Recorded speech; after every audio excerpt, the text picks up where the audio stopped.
Hi hello ಎಲ್ಲರಿಗೂ ನಮಸ್ಕಾರ. RCB versus Delhi capitals ನಿನ್ನೆ ಪ್ರಮುಖ ಮ್ಯಾಚ್. ಈ ಒಂದು ಮ್ಯಾಚ್ ಒಳಗ ನಮ್ಮ RCB ತಂಡದ ಕಡೆಯಿಂದ ಇಂಥ ಒಂದು ಕೆಟ್ಟ ಪ್ರದರ್ಶನ ಬರ್ತೈತಿ, ಇಂಥ ಒಂದು ಕಳಪೆ ಪ್ರದರ್ಶನ ಬರ್ತೈತಿ ಅಂತೇಳಿ ಯಾರು ಕೂಡ ಅಂದ್ಕೊಂಡಿರ್ಲಿಲ್ಲ. ಯಾಕಂದ್ರ ಈ ಸೀಸನ್ ಒಳಗ ಅಷ್ಟೊಂದು ಬಲಿಷ್ಠ ಟೀಮ್ ಆಗಿದ್ದ ನಮ್ಮ RCB ತಂಡ ಎಲ್ಲರಿಗಿಂತ ಮೊದಲ ಪ್ಲೇ ಆಫ್ ಗೆ ಕ್ವಾಲಿಫೈ ಆಗಿ ಆ ಪಾಯಿಂಟ್ಸ್ ಟೇಬಲ್ ಒಳಗ ನಂಬರ್ 1 ಸ್ಥಾನದೊಳಗಿರುವಂತಹ ಟೀಮ್ ಕೇವಲ 109 ರನ್ಗಳಿಗೆ ಅಲ್ಲಿ ಆಲ್ ಔಟ್ ಆಗ್ತೈತೆ ಅಂತೇಳಿ ಯಾರು ಕೂಡ ಅಂದ್ಕೊಂಡಿರ್ಲಿಲ್ಲ. ನಿನ್ನೆ ಈ ಒಂದು ಮ್ಯಾಚ್ ನ ಟಾಸ್ ಗೆದ್ದಿದ್ದು ಡೆಲ್ಲಿ ಕ್ಯಾಪಿಟಲ್ಸ್ ಅವರು ಮೊದಲ ಬೌಲಿಂಗ್ ಆಯ್ಕೆ ಮಾಡಿಕೊಂಡು ನಮ್ಮ RCB ತಂಡದವರು ಬ್ಯಾಟಿಂಗ್ ಆಡಬೇಕಾಗಿ ಬಂತು. ಬ್ಯಾಟಿಂಗ್ ಗೆ ನಮ್ಮ ಓಪನಿಂಗ್ ಬ್ಯಾಟ್ಸ್ಮನ್ ಗಳಾಗಿ ಸ್ಮೃತಿ ಮಂದನ ಮತ್ತು ಗ್ರೇಸ್ ಹ್ಯಾರಿಸ್ ಅವರು ಹೋದ್ರು. ಸ್ಟಾರ್ಟಿಂಗ್ ಪ್ರಾರಂಭ ಅಷ್ಟೊಂದು ಚಲೋ ಆಗ್ಲಿಲ್ಲ ನಮ್ಮ RCB ತಂಡಕ್ಕೆ. ಯಾಕಂದ್ರ ಆ ಕಡೆ ಡೆಲ್ಲಿ ಕ್ಯಾಪಿಟಲ್ಸ್ ತಂಡದ ಬೌಲರ್ಸ್ ಗಳು ಅಷ್ಟು ಡೇಂಜರ್ ಆಗಿ ಬೌಲಿಂಗ್ ಮಾಡಿದ್ರು. ಸ್ಟಾರ್ಟಿಂಗ್ ಒಳಗ ರನ್ ಬರ್ಲಿಲ್ಲ ನಮ್ಮ RCB ತಂಡಕ್ಕೆ. ಇರ್ಲಿ ಆದ್ರೂ ಒಂದು ತಕ್ಕ ಮೆಟ್ಟಿಗೆ ಬ್ಯಾಟಿಂಗ್ ಅನ್ನ ಆಡ್ಕೊಂಡ ಸ್ಮೃತಿ ಮಂದನ ಮತ್ತು ಗ್ರೇಸ್ ಹ್ಯಾರಿಸ್ ಅವರು ನಮ್ಮ RCB ತಂಡವನ್ನ ಮುಂದೆ ತಗೊಂಡು ಹೊಂಟಿದ್ದು. ಇದ್ದಕ್ಕಿದ್ದಂಗ ಕಾಪ್ ಅವರ ಬೌಲಿಂಗಿಗೆ ಆ ಕಡೆ ಗ್ರೇಸ್ ಹ್ಯಾರಿಸ್ ಅವ್ರದ್ದು ವಿಕೆಟ್ ಹೋಯ್ತು. ಅವರು 13 ಬಾಲಿಗೆ 9 ರನ್ ಹೊಡೆದ ವಿಕೆಟ್ ಅನ್ನ ಒಪ್ಪಿಸಿ ಹೋದ್ರು. ಅದಾದ ಮ್ಯಾಗ ಸ್ಮೃತಿ ಮಂದನ ಅವರು ಒಂದು ಚಲೋ ಬ್ಯಾಟಿಂಗ್ ಆಡತ್ತಿದ್ರು. ಸ್ಮೃತಿ ಮಂದನ ಅವರು ಆ ಒಂದು ಸ್ಕ್ರೇಜ್ ಒಳಗಿರೋ ಮಟ್ಟ ನಮ್ಮ RCB ತಂಡದ ಸ್ಕೋರ್ ಒಂದು ತಕ್ಕ ಮೆಟ್ಟಿಗೆ ಇತ್ತು. ಯಾವಾಗ ಸ್ಮೃತಿ ಮಂದನ ಅವರು 38 ಬಾಲಿಗೆ 6 4 ಮತ್ತು 1 6 ಹೊಡೆದು ವಿಕೆಟ್ ಆದ್ರ 38 ರನ್ನಿಗೆ ಅಲ್ಲಿಂದ ನಮ್ಮ RCB ತಂಡದ ಒಂದು ಪರಿಸ್ಥಿತಿನ ಪೂರ್ತಿ ಕೆಟ್ಟೋಗಿತ್ತು. ಯಾಕಂದ್ರೆ ನಮ್ಮ RCB ತಂಡದೊಳಗ ಬಂದಂತ ಮಿಡಲ್ ಆರ್ಡರ್ ಬ್ಯಾಟ್ಸ್ಮನ್ ಗಳು 3-4 ಪ್ಲೇಯರ್ಸ್ ಗಳು ಅಲ್ಲಿ ಒಂದು ಬೌಂಡ್ರಿ ಹೊಡಿಲಾರ್ದಂಗ ಔಟ್ ಆಗ್ಯಾವ. ಅಲ್ಲಿ ಜಾರ್ಜಿಯಾ ವಾಲ್ ಅವರಿಂದ ರನ್ಸ್ ಗಳಿಲ್ಲ. ಆ ಕಡೆ ಗೌತಮಿ ನಾಯಕ್ ಅನ್ನುವಂತ ಪ್ಲೇಯರ್ ಹಿಂದಿನ ಮ್ಯಾಚ್ ಒಳಗ ಚಲೋ ಬ್ಯಾಟಿಂಗ್ ಆಡಿದ್ರು. ಇವತ್ತಿನ ಮ್ಯಾಚ್ ಒಳಗೂ ಒಂದು ಚಲೋ ಬ್ಯಾಟಿಂಗ್ ಪ್ರದರ್ಶನ ಬರ್ತೈತಿ ಅಂತೇಳಿ ನಾವು ಅಂದ್ಕೊಂಡಿದ್ವಿ.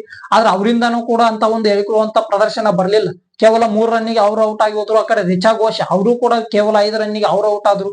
ಇಲ್ಲಿ ನಮ್ಮ RCB ತಂಡದ ಪರವಾಗಿ ಆ ಸ್ಮೃತಿ ಮಂದನ ಅವರು ಏನು ಹೊಡೆದೋಗಿದ್ರು ಲಾಸ್ಟ್ ಬೌಂಡ್ರಿ, ಈ ಮಿಡಲ್ ಆರ್ಡರ್ ಒಳಗ ಒಂದು ಬೌಂಡ್ರಿ ಸಿಕ್ಕಿರ್ಲಿಲ್ಲ ನಮ್ಗೆ. ಅವ್ರು ಹೊಡೆದಿದ್ದ ಲಾಸ್ಟ್ ಬೌಂಡ್ರಿ ಆಗಿತ್ತು. ಅದಾದ್ಮ್ಯಾಗ ರಾಧಾ ಯಾದವ್ ಅನ್ನುವಂತಹ ಒಬ್ಬ ಪ್ಲೇಯರ್ ಬಂದು ಲಾಸ್ಟ್ ಮೂಮೆಂಟ್ ಒಂದು 6 ಹೊಡೆದ್ರು. ಅಲ್ಲಿ ನಮ್ಮ RCB ತಂಡಕ್ಕೆ ಮತ್ತೊಂದು ಬೌಂಡ್ರಿ ಬಂತು. ಆ ರಾಧಾ ಯಾದವ್ ಅವರು ಒಂದ್ ಸ್ವಲ್ಪ ಚಲೋ ಬ್ಯಾಟಿಂಗ್ ಆಡಿದ್ರು. 17 ಬಾಲಿಗೆ 18 ರನ್ಸ್ ಗಳನ್ನ ಹೊಡೆದು ಕೊಟ್ರು. ಅಲ್ಲಿ ಒಂದ್ ಸ್ವಲ್ಪ ನಮ್ಮ RCB ತಂಡಕ್ಕೆ ಹೆಲ್ಪ್ ಆಯ್ತು. ಇರ್ಲಿಕ್ಕಪ್ಪ ಅಂದ್ರೆ ಎಲ್ಲಿ ನಮ್ಮ RCB ತಂಡ ಇನ್ನ 100 ರನ್ ಒಳಗ ಎಲ್ಲಿ ಆಲ್ ಔಟ್ ಆಗ್ತಿತ್ತೋ ಗೊತ್ತಿಲ್ಲ. ಅದಾದ ಮ್ಯಾಗ ರಾಧಾ ಯಾದವ್ ಅವ್ರು ಆದ್ಮ್ಯಾಗ ಡಿಕ್ಲರ್ಕ್ ಅನ್ನುವಂತಹ ಪ್ಲೇಯರ್ ಬ್ಯಾಟಿಂಗ್ ಬಂದ್ರು. ಇವ್ರ ಮ್ಯಾಗ ಒಂದ್ ಸ್ವಲ್ಪ ಜಾಸ್ತಿ ಎಕ್ಸ್ಪೆಕ್ಟೇಷನ್ ಇತ್ತು. ಯಾಕಂದ್ರೆ ಒಂದೇ ಮ್ಯಾಚ್ ಒಳಗ RCB ಮತ್ತು ಮುಂಬೈ ಇಂಡಿಯನ್ಸ್ ನಡುವೆ ಏನೋ ನಡೀತು ಆ ಒಂದು ಮ್ಯಾಚ್ ಒಳಗ ಭರ್ಜರಿ ಬ್ಯಾಟಿಂಗ್ ಆಡಿದ್ರು. ಇದರಿಂದಾಗಿ ಇವ್ರಾದ್ರೂ ಒಂದ್ ಸ್ವಲ್ಪ ಜಾಸ್ತಿ ರನ್ಸ್ ಗಳನ್ನ ಹೊಡೆದು ನಮ್ಮ RCB ತಂಡದ ಸ್ಕೋರ್ ಮ್ಯಾಗ್ ಎತ್ತಾರೇನೋ ಅಂತೇಳಿ ನಾವ್ ಅಂದ್ಕೊಂಡಿದ್ವಿ. ಆದ್ರ ಅವರಿಂದಾನು ಕೂಡ ಅಂತ ಹೇಳಿಕೊಳ್ಳುವಂತ ಪ್ರದರ್ಶನ ಬರ್ಲಿಲ್ಲ. ಅವರು ಕೂಡ ವಿಕೆಟ್ ಆಗೋದ್ರು. ಅಲ್ಲಿ ಶ್ರೇಯಾಂಕ ಪಾಟೀಲ್ ಅವರು ಲಾಸ್ಟ್ ಮೂಮೆಂಟ್ ಒಂದು ಬೌಂಡ್ರಿ ಹೊಡೆದ್ರು. ನಮ್ಮ RCB ತಂಡ ಟೋಟಲ್ ಆಗಿ 20 ಓವರಿಗೆ 109 ರನ್ಸ್ ಗಳನ್ನ ಕಲೆ ಹಾಕ್ತು. ಲಾಸ್ಟ್ ಬಾಲಿಗೆ ನಮ್ಮ RCB ತಂಡ ಅಲ್ಲಿ ಆಲ್ ಔಟ್ ಆಗಿತ್ತು. ಇಲ್ಲಿ ಡೆಲ್ಲಿ ಕ್ಯಾಪಿಟಲ್ಸ್ ತಂಡದ ಒಂದು ಬೌಲಿಂಗ್ ಬಗ್ಗೆ ಮಾತಾಡ್ಬೇಕಂದ್ರ ಕಾಫ್ ಎನ್ನುವಂತಹ ಪ್ಲೇಯರ್, ಆ ಪ್ಲೇಯರ್ ಕಡೆಯಿಂದ ಭರ್ಜರಿ ಬೌಲಿಂಗ್ ಪ್ರದರ್ಶನ ಬಂತು. 4 ಓವರ್ ಮಾಡಿದ್ರು, 17 ರನ್ಸ್ ಗಳನ್ನ ಬೆಟ್ ಕೊಟ್ಟಾರ ಮತ್ತು 2 ವಿಕೆಟ್ಸ್ ಗಳನ್ನ ತಗೊಂಡಾರ. ಅಲ್ಲಿ ನಂದಿನಿ ಶರ್ಮಾ ಎನ್ನುವಂತಹ ಪ್ಲೇಯರ್ ಅವರು 3 ವಿಕೆಟ್ ಪಡ್ಕೊಂಡ್ರು. ಚಾರಣಿ ಅನ್ನುವಂತಹ ಪ್ಲೇಯರ್ ಅವರು 2 ವಿಕೆಟ್ ಗಳನ್ನು ಪಡ್ಕೊಂಡ್ರು. ಡೆಲ್ಲಿ ಕ್ಯಾಪಿಟಲ್ ಕಡೆಯಿಂದ ಇವತ್ತು ಒಂದು ಚಲೋ ಬೌಲಿಂಗ್ ಪ್ರದರ್ಶನ ಅಂತೂ ನೋಡೋದಕ್ಕೆ ಸಿಕ್ತು. ಅಲ್ಲಿ ನಮ್ಮ RCB ತಂಡದವರು 20 ಓವರಿಗೆ 109 ರನ್ಸ್ ಗಳನ್ನ ಕಳೆ ಹಾಕಿದ್ರು. 110 ರನ್ಗಳ ಒಂದು ಟಾರ್ಗೆಟ್ ಅನ್ನ ಆ ಕಡೆ ಡೆಲ್ಲಿ ಕ್ಯಾಪಿಟಲ್ಸ್ ತಂಡಕ್ಕೆ ಕೊಟ್ರು. ಇಲ್ಲಿ ನಮ್ಮ RCB ತಂಡಕ್ಕೆ ಮೊದಲ ಗೊತ್ತಿತ್ತು ಈ ಒಂದು 109 ರನ್ ಸ್ಕೋರ್ ಇದು ಡಿಫೆನ್ಸ್ ಮಾಡುವಂತಹ ಒಂದು ಸ್ಕೋರ್ ಅಲ್ವೇ ಅಲ್ಲ ಅನ್ನುವಂಥದ್ದು ಗೊತ್ತಿತ್ತು. ಆದ್ರೂ ನಮ್ಮ RCB ತಂಡದ ಬೌಲರ್ಸ್ ಗಳು ಹೋರಾಟವನ್ನ ಕೊಟ್ರು. ಅಲ್ಲಿ ಸಯಾಲಿ ಅನ್ನುವಂತಹ ಪ್ಲೇಯರ್ ಏನು ಭರ್ಜರಿ ಬೌಲಿಂಗ್ ಪ್ರದರ್ಶನವನ್ನ ಕೊಟ್ರು. 2 ವಿಕೆಟ್ ಗಳನ್ನ ತಗೊಂಡ್ರು. ಅಲ್ಲಿ ಓಪನಿಂಗ್ ಬ್ಯಾಟ್ಸ್ಮನ್ ಗಳಾಗಿ ಬಂದಂತ ಆ ಕಡೆ ಶಫಾಲಿ ವರ್ಮಾ ಮತ್ತು ಲಿಜರ್ ಲೀ ಅನ್ನುವಂತ ಏನು 2 ಪ್ಲೇಯರ್ಸ್ ಗಳಿದ್ವು. 2 ಓಪನಿಂಗ್ ಪ್ಲೇಯರ್ಸ್ ಗಳ ವಿಕೆಟ್ ಅನ್ನ ಇವರೇ ತಗೊಂಡ್ರು. ಆ ಕಡೆ ಶಫಾಲಿ ವರ್ಮಾ ಅವರು 16 ರನ್ ಗಳನ್ನ ಹೊಡೆದಿದ್ರು. ಈ ಕಡೆ ಲಿಜರ್ ಲೀ ಅವರು 6 ರನ್ ಅನ್ನ ಹೊಡೆದಿದ್ರು.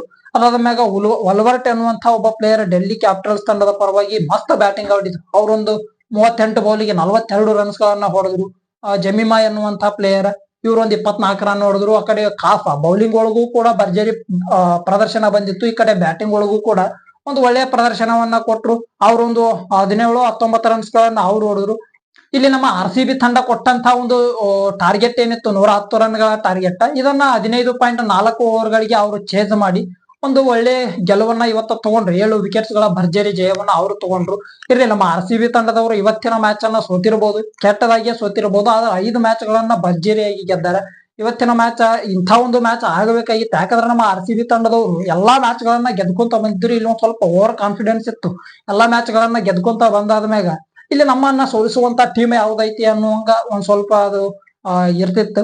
ಆದ್ರೆ ಈಗ ಒಂದು ಮ್ಯಾಚ್ ಅನ್ನ ಸೋತಾರಲ್ಲ, ಮುಂದಿನ ಮ್ಯಾಚ್ ಒಳಗ ಒಂದು ಎಲ್ಲಾ ತಪ್ಪುಗಳನ್ನ ತಿದ್ಕೊಳ್ಳೋದಕ್ಕ ಒಂದು ಅವಕಾಶ ಅಂತೂ ಐತಿ. ಯಾಕಂದ್ರ ಇದೇನು ಫೈನಲ್ ಮ್ಯಾಚ್ ಅಲ್ಲ, ಇದೊಂದು ಲೀಗ್ ಹಂತದೊಳಗ ಒಂದು ಮ್ಯಾಚ್ ಅನ್ನ ಸೋತಾರ. 6 ಮ್ಯಾಚ್ ಒಳಗ ಒಂದು ಮ್ಯಾಚ್ ಅನ್ನ ಸೋತಾರ, 5 ಮ್ಯಾಚ್ ಗಳನ್ನ ಗೆದ್ದಾರ. ಆಲ್ರೆಡಿ ಪ್ಲೇ ಆಫ್ ಅಂದ್ರೂ ಕ್ವಾಲಿಫೈ ಆಗೈತಿ ನಮ್ಮ ಟೀಮ್. ಇನ್ನ ಇನ್ನು 2 ಮ್ಯಾಚ್ ಗಳು ನಮ್ಗೆ ಬಾಕಿ ಉಳ್ಕೊಂಡವ್. ಅದ್ರೊಳಗೆ ಒಂದು ಮ್ಯಾಚ್ ಗೆದ್ರಪ್ಪ ಅಂದ್ರೆ ನಾವು ಫೈನಲ್ ಹೋಗೋದಕ್ಕಂತೂ ಆರಾಮ ಅವಕಾಶ ಐತಿ. ಈ ಒಂದು ವಿಡಿಯೋ ಇಷ್ಟ ಆಗಿತ್ತಪ್ಪ ಅಂದ್ರೆ ಒಂದು ಲೈಕ್, ಶೇರ್, ಕಮೆಂಟ್. ಇನ್ನೂ ಹೆಚ್ಚು ಇಷ್ಟ ಆಯ್ತಪ್ಪ ಅಂದ್ರೆ ಒಂದು ಸಬ್ಸ್ಕ್ರೈಬ್ ಮಾಡಿ ಇಟ್ಕೋರಿ. ಹೆಚ್ಚಿನ ಅಪ್ಡೇಟ್ಸ್ ಗಳು ಈ ಒಂದು ಚಾನಲ್ ಮೂಲಕ ನಿಮ್ಗೆ ತಿಳಿಸೋದಕ್ಕ ಪ್ರಯತ್ನವನ್ನ ಮಾಡ್ತೀನಿ. ಮತ್ತೆ ಮುಂದಿನ ವಿಡಿಯೋದೊಳಗೆ ಸಿಗುಮಂತ. ನಮಸ್ಕಾರ.